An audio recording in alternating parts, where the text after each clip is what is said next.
News live കൊച്ചിയിലേക്ക് സ്വാഗതം. ഈ വാർത്തകൾ നിങ്ങൾക്കായി അവതരിപ്പിക്കുന്നത് Lutech solar solutions powered by Mayil food stuffs Mookkannoor, city tower, city wear and city shoes Angamaly and Cochin Kalabhavan Angamaly franchise. Keecherikkadavu പാലം അപകടം നടപടി നേരിട്ട ഉദ്യോഗസ്ഥരുടെ സസ്പെൻഷൻ പിൻവലിച്ച് പൊതുമരാമത്ത് വകുപ്പ്. ആലപ്പുഴയിൽ നിർമ്മാണത്തിലിരുന്ന കീച്ചേരിക്കടവ് പാലം അപകടത്തെ തുടർന്ന് 2 പേർ മരിക്കാനിടയായ സംഭവത്തിൽ നടപടി നേരിട്ട ഉദ്യോഗസ്ഥരുടെ സസ്പെൻഷൻ പൊതുമരാമത്ത് വകുപ്പ് പിൻവലിച്ചു. Assistant executive engineer Tessy Thomas, assistant engineer S Sreejith, overseer Y Yatheen Kumar എന്നിവരെ സർവീസിൽ പുനഃപ്രവേശിപ്പിച്ചു. സസ്പെൻഷൻ പിൻവലിക്കണമെന്നാവശ്യപ്പെട്ട 3 ഉദ്യോഗസ്ഥരും പൊതുമരാമത്ത് വകുപ്പ് ഭരണവിഭാഗം ചീഫ് എഞ്ചിനീയർക്ക് അപേക്ഷ നൽകിയിരുന്നു. ഏൽപ്പിച്ച ചുമതലകൾ ആത്മാർത്ഥവും സത്യസന്ധവുമായിട്ടാണ് നിർവഹിച്ചിട്ടുള്ളതെന്നും വകുപ്പിനോ പൊതുജനങ്ങൾക്കോ യാതൊരു വീഴ്ചകളും ബുദ്ധിമുട്ടുകളും ഉണ്ടായിട്ടില്ലെന്നും പാലം നിർമ്മാണവുമായി ബന്ധപ്പെട്ട സുരക്ഷാ ക്രമീകരണങ്ങളിൽ മനഃപൂർവ്വമായ വീഴ്ച ഉണ്ടായിട്ടില്ല എന്നുമായിരുന്നു നടപടി നേരിട്ടവരുടെ വിശദീകരണം. സസ്പെൻഷൻ നടപടിയുടെ പേരിൽ മാനസിക വിഷമം അനുഭവിക്കേണ്ടി വന്നിട്ടുണ്ടെന്നും അതിനാൽ സർവീസിൽ തിരിച്ചെടുക്കണമെന്നും ഇവർ അഭ്യർത്ഥിച്ചു. സസ്പെൻഷൻ നടപടി പിൻവലിച്ചാലും അന്വേഷണത്തെ ബാധിക്കില്ലെന്ന് ഭരണവിഭാഗം ചീഫ് എഞ്ചിനീയർ സർക്കാരിനെ അറിയിച്ചതിനെ തുടർന്നാണ് സസ്പെൻഷൻ പിൻവലിച്ചത്. ഓഗസ്റ്റ് 4-നായിരുന്നു നിർമ്മാണത്തിലിരുന്ന കീച്ചേരിക്കടവ് പാലത്തിന്റെ സ്പാൻ തകർന്ന് അച്ചൻകോവിൽ ആറ്റിൽ വീണ് 2 തൊഴിലാളികൾ മരിച്ചത്. പൊതുമരാമത്ത് വകുപ്പ് വിജിലൻസ് ഡെപ്യൂട്ടി ചീഫ് എഞ്ചിനീയർ പ്രാഥമിക അന്വേഷണം നടത്തി സർക്കാരിന് സമർപ്പിച്ച റിപ്പോർട്ടിന്റെ അടിസ്ഥാനത്തിലാണ് ചുമതലയിലുണ്ടായിരുന്ന 3 ഉദ്യോഗസ്ഥരെ സസ്പെൻഡ് ചെയ്തത്. ഓഗസ്റ്റ് 8-ന് കൈക്കൊണ്ട നടപടിയാണ് ഇപ്പോൾ പിൻവലിച്ചിരിക്കുന്നത്. ഒരു കുടുംബത്തിലെ 4 നായന്മാർ രാജിവെച്ചാൽ NSSന് ഒന്നുമില്ല. സുകുമാരൻ നായരെ പിന്തുണച്ച് മന്ത്രി Ganesh Kumar. NSS general secretary Sukumaran നായർക്ക് പിന്തുണയുമായി മന്ത്രി KB ഗണേഷ് കുമാർ.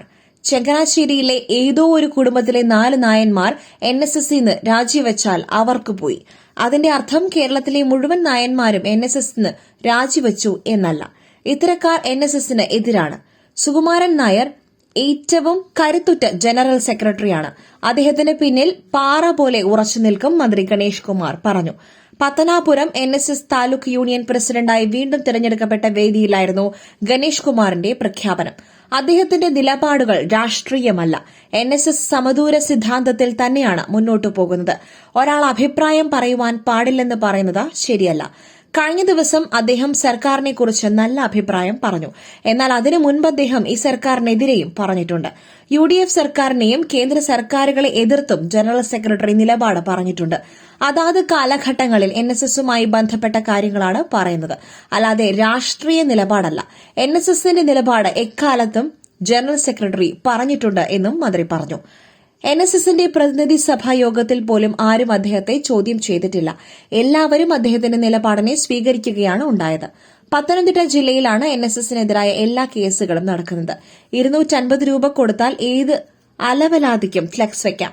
അതിൽ ആരുടെ പേര് വേണമെങ്കിലും എഴുതാം. എന്തെങ്കിലും ട്രോൾ ഉണ്ടാക്കി അത് പ്രചരിപ്പിക്കുക, അത്തരം പരിപാടികളൊന്നും ചെയ്യാതിരിക്കുക. അദ്ദേഹത്തിന്റെ കൈകളിൽ കറ പുരണ്ടിട്ടില്ല. അദ്ദേഹം അഴിമതിക്കാരനല്ല. മന്നത്ത് പത്മനാഭൻ നയിച്ച വഴിയിലൂടെ NSSനെ കൊണ്ടുപോകുന്നയാളാണ് സുകുമാരൻ നായർ, ഗണേഷ് കുമാർ കൂട്ടിച്ചേർത്തു. റീ റിലീസിനൊരുങ്ങി രാവണപ്രഭു. ഒക്ടോബർ 10-ന് ചിത്രം തിയേറ്ററുകളിലെത്തും. മംഗലശ്ശേരി നീലകണ്ഠനും മകൻ കാർത്തികേയനും തിയേറ്ററുകൾ കീഴടക്കുവാൻ വീണ്ടും എത്തുന്നു.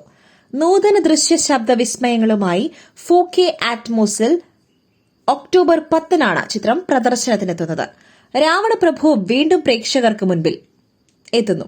രഞ്ജിത്ത് തിരക്കഥ രചിച്ച് സംവിധാനം ചെയ്ത ഈ ചിത്രത്തിലെ ജനപ്രിയരായ മംഗലശ്ശേരി നീലകണ്ഠനും കാർത്തികേയനും മുണ്ടക്കൽ ശേഖരനുമൊക്കെ പ്രേക്ഷകരുടെ എക്കാലത്തെയും ജനപ്രിയ കഥാപാത്രങ്ങളാണ്. ആശീർവാദ് സിനിമാസിന്റെ ബാനറിൽ ആന്റണി പെരുമ്പാവൂർ നിർമ്മിച്ച ഈ ചിത്രം 4K അറ്റ്മോസിൽ എത്തിക്കുന്നത് മാറ്റിനി നൌ എന്ന കമ്പനിയാണ്. മോഹൻലാൽ ഡബിൾ റോളിൽ എത്തിയ ചിത്രത്തിൽ നെപ്പോളിയൻ, സിദ്ദിഖ്, രതീഷ്, സായ്കുമാർ, ഇന്നസെന്റ്, വസുന്ധര ദാസ്, രേവതി, ഭീമൻ രഘു, അഗസ്റ്റിൻ, രാമു, മണിയൻ പിള്ള രാജു തുടങ്ങിയ വലിയ താരനിര അണിനിരന്നിരുന്നു. സുരേഷ് പീറ്റേഴ്സിന്റേതാണ് സംഗീതം. ഗാനങ്ങൾ ഗിരീഷ് പുത്തഞ്ചേരി, ഛായാഗ്രഹണം P. സുകുമാർ. വിജയെ അറസ്റ്റ് ചെയ്യണമെന്ന് നടി ഓവിയ. കരൂരിൽ TVK റാലിക്കിടയിൽ തിക്കിലും തിരക്കിലും പെട്ട് 39 പേർ മരണമടഞ്ഞ സംഭവത്തിൽ ടി.വി.കെ അധ്യക്ഷൻ ദളപതി വിജയെ അറസ്റ്റ് ചെയ്യണമെന്ന് ആഹ്വാനം ചെയ്തുകൊണ്ട് തമിഴ് നടി ഓവിയ. സംഭവത്തിൽ പ്രതിഷേധിച്ച് ഇൻസ്റ്റഗ്രാം സ്റ്റോറിയിൽ അറസ്റ്റ് വിജയ് എന്ന് നടി എഴുതി. എന്നാൽ മണിക്കൂറുകൾക്കകം നടി സ്റ്റോറി ഡിലീറ്റ് ചെയ്തു. കരൂർ ദുരന്തത്തിൽ പ്രതിഷേധിച്ച് #അറസ്റ്റ് വിജയ് എന്ന ഹാഷ്ടാഗ് എക്സിൽ ട്രെൻഡിംഗ് ആയിരുന്നു. അറസ്റ്റ് ആഹ്വാനം പിൻവലിച്ചുവെങ്കിലും പുലർച്ചെ തന്നെ ഓവിയ സംഭവത്തിൽ തന്റെ പ്രതിഷേധ സ്വരം എന്ന പോലെ ഒരു ഉദ്ധരണി പങ്കുവച്ചിരുന്നു.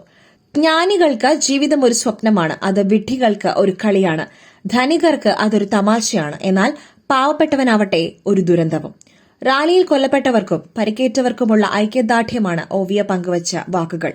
10,000 പേർ മാത്രം അനുവദിക്കപ്പെട്ട ടി.വി.കെ റാലിയിൽ 1.5 ലക്ഷം പേർ തിങ്ങിക്കൂടി. ടി.വി.കെ അധ്യക്ഷൻ വിജയ് 7 മണിക്കൂർ വൈകിയെത്തിയതിനാൽ ഉച്ചയ്ക്ക് നിശ്ചയിച്ച പരിപാടി ആരംഭിക്കുവാൻ താമസം നേരിട്ടു.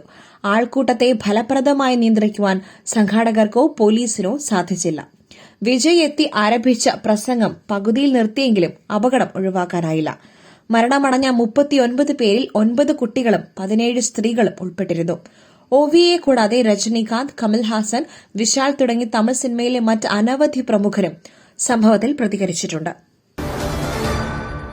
തിരുവനന്തപുരത്ത് പ്രായപൂർത്തിയാകാത്ത ആൺകുട്ടിയെ ലഹരി നൽകി ലൈംഗികമായി പീഡിപ്പിച്ചു.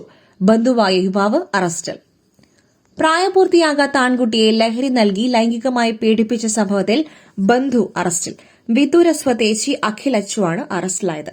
1 വർഷം മുൻപായിരുന്നു സംഭവം. ബന്ധുവായ 13-കാരനെ നിരന്തരമായി പ്രതി പീഡിപ്പിച്ചിരുന്നു. പിന്നീട് കുട്ടിയും കുടുംബവും മറ്റൊരിടത്ത് താമസമാക്കുകയും അമിതമായി ലഹരിയോട് ആസക്തി കാണിച്ചിരുന്ന കുട്ടിയുടെ പെരുമാറ്റത്തിൽ വീട്ടുകാർക്ക് സംശയം തോന്നുകയും ചെയ്തതോടെ മാതാപിതാക്കൾ കാര്യങ്ങൾ കുട്ടിയോട് ചോദിച്ചപ്പോഴാണ് ബന്ധുവായ യുവാവ് തന്നെ നിരന്തരമായി പീഡിപ്പിച്ചിരുന്നു എന്ന കാര്യം പുറത്തറിഞ്ഞത്. ഉടനെ മാതാപിതാക്കൾ ചൈൽഡ് ലൈനിനെ വിവരം അറിയിക്കുകയും കൌൺസിലിംഗിലൂടെ വിവരങ്ങൾ ശേഖരിച്ച ശേഷം പോലീസിനെ അധികൃതർ വിവരം അറിയിക്കുകയുമായിരുന്നു. അതിന്റെ അടിസ്ഥാനത്തിലാണ് അഖിലിനെ പോലീസ് അറസ്റ്റ് ചെയ്തത്. പാറശാലയിൽ ജ്യൂസിൽ വിഷം കലർത്തി കുടിച്ച് ജീവനൊടുക്കുവാൻ ശ്രമിച്ച സംഭവം കമിതാക്കളിൽ ഒരാൾ മരിച്ചു. തിരുവനന്തപുരം പാറശാലയിൽ ജ്യൂസിൽ വിഷം കലർത്തി കുടിച്ച് ആത്മഹത്യയ്ക്ക് ശ്രമിച്ച സംഭവത്തിൽ കമിതാക്കളിൽ ഒരാൾ മരിച്ചു.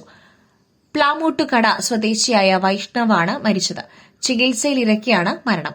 15-കാരിയായ പെൺകുട്ടി നെയ്യാറ്റിൻകര സ്വകാര്യ ആശുപത്രിയിൽ ചികിത്സയിലാണ്. ഇക്കഴിഞ്ഞ വെള്ളിയാഴ്ചയായിരുന്നു സംഭവം നടന്നത്. വിഷം കഴിച്ച് ഗുരുതരാവസ്ഥയിലായ ഇരുവരെയും ഉടൻ തന്നെ ആശുപത്രിയിൽ പ്രവേശിപ്പിച്ചിരുന്നു. പെൺകുട്ടി ചികിത്സയിൽ തുടരുകയാണ്. ഭിന്നശേഷിക്കാരുടെ നിയമനം വിദ്യാഭ്യാസ മന്ത്രിക്കെതിരെ സീറോ മലബാർ സഭ. വിദ്യാഭ്യാസ മന്ത്രി വി ശിവൻകുട്ടിക്കെതിരെ സീറോ മലബാർ സഭ. ഭിന്നശേഷിക്കാരായ ആളുകൾക്ക് നിയമനം നൽകുന്നതിൽ ക്രൈസ്തവ മാനേജ്മെന്റുകൾ തടസ്സം നിൽക്കുന്നു എന്ന പ്രസ്താവന ദുരുദ്ദേശപരവും തെറ്റിദ്ധാരണാജനകവുമാണ്.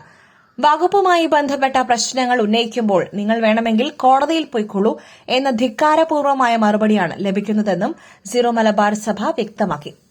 തൊഴിലാളികൾക്ക് പ്രാമുഖ്യം നൽകുന്ന സർക്കാർ ഭരിക്കുമ്പോൾ അധ്യാപക വൃത്തിയിൽ ഏർപ്പെട്ടിരിക്കുന്നവർക്ക് നീതി ഉറപ്പാക്കണമെന്ന് ഓർമ്മിപ്പിക്കേണ്ടതുണ്ടോ എന്നും സഭ ചോദിച്ചു. സർക്കാർ അനുശാസിക്കുന്ന വിധത്തിൽ ഭിന്നശേഷി നിയമനവും ആവശ്യമായ ഒഴിവുകളും നിലനിർത്തിയിട്ടുണ്ടെന്ന സത്യവാങ്മൂലം ക്രൈസ്തവ മാനേജ്മെന്റുകൾ സർക്കാരിനും സുപ്രീം കോടതിക്കും നൽകിയിട്ടുണ്ട്. മറ്റൊരു വാർത്തയുമായി കണ്ടുമുട്ടുന്നതുവരെ നന്ദി, നമസ്കാരം.